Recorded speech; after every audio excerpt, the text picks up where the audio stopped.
Party పదవుల్లోనూ త్వరలో భర్తీ అయ్యే నామినేటెడ్ పోస్టుల్లోనూ యువతరానికి ప్రాధాన్యత ఇవ్వాలని నారా లోకేష్ నిర్ణయించినట్లు పార్టీ వర్గాలే చెప్తున్నాయి.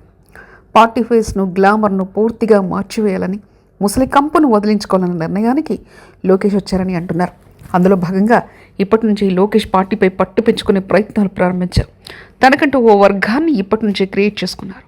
లోకేష్ వర్గం ఇప్పుడు పార్టీలోనూ ప్రభుత్వంలోనూ ఆధిపత్యం ప్రదర్శిస్తుందన్న వాదనలో ఎలాంటి అతిశక్తి లేదు. అనర్హుల ఏరివేతకు రెడీ.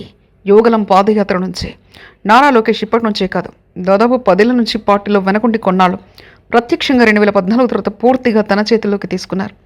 పాత ముఖాలతో ప్రజలు విసిగిపోయి ఉండడంతో సీనియర్ నేతలను ఆదరిస్తారన్న నమ్మకంతో లోకేష్ టీం ఉంది.